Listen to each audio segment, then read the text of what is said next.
প্রচুর সাফার করেছি, আর পারছিলাম না। একমাত্র ছেলেকে নিয়ে বড় সিদ্ধান্ত অভিনেত্রী পুষ্পিতার। ঠিক কী ঘটেছে বিস্তারিত জানাচ্ছি এই প্রতিবেদনে। তো বন্ধুরা, অবশ্যই সম্পূর্ণ ভিডিওটি দেখুন। চ্যানেলে নতুন থাকলে চ্যানেলটিকে সাবস্ক্রাইব করে পাশে রাখা নোটিফিকেশন আইকনটি অল করে রাখবেন। আর আপনি কোন জেলা থেকে এই ভিডিওটি দেখছেন, চাইলে আপনার জেলার নামটি আমাদের কমেন্ট বক্সে কমেন্ট করে জানাতে পারেন। চলুন বিস্তারিত প্রতিবেদনে যাওয়া যাক। দীর্ঘ 30 বছরের কেরিয়ার তার।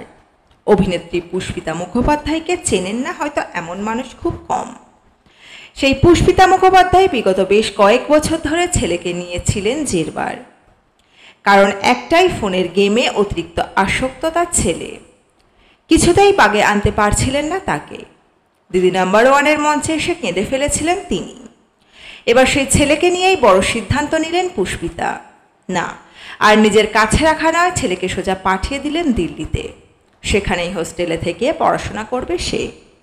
TV9 বাংলাকে পুষ্পিতা বলেন, যা হয় ভালোর জন্যই হয়। প্রচুর সাফার করেছি, আর পারছিলাম না আমি। বাধ্য হয়েই দিল্লিতে পাঠালাম, যদি হস্টেলে থেকে কিছুটা উন্নতি হয়। ছেলের ক্লাস 9 হলো। দিল্লিতে অভিনেত্রীর স্বামী থাকেন। তাই ছেলে যে একেবারে একা আছে এমনটা নয়। ছেলেকে ছেড়ে আগে কোনোদিন এতটা সময় থাকা হয়নি। মন কি খারাপ তার? পুষ্পিতার কথায়, প্রচুর সাফার করেছি, আর পারছিলাম না আমি। ওখানে ওর ভালো হবে, আগের থেকে ব্যাপারটা কিছুটা নিয়ন্ত্রণে। এইবারেই গেল, দেখা যাক কি হয়। ওর অমতে কিন্তু কিছু করিনি। ওর কাছ থেকে হ্যাঁ শুনেই যে সিদ্ধান্ত নেওয়া নিয়েছি। ছেলের স্কুলে গরমের ছুটি পড়েছে, ওদিকে সামনেই দ্বিতীয় শনিবার টলিপাড়া ছুটি। তাই 4 দিনের সময় ম্যানেজ করে শুক্রবারে দিল্লি উড়ে যাচ্ছেন তিনি। হাজার হোক মায়ের মন তো, ছেলেকে না দেখে থাকতেও যে পারেন না তিনি। এর আগে দিদি নাম্বার ওয়ানে এসে পুষ্পিতা বলেন, সব ট্রাই করেছি আমরা, পড়াশোনায় জিরো, কিচ্ছু করতে পারছি না। কিছুতেই পারছি না, এত ফোনের নেশা ওর।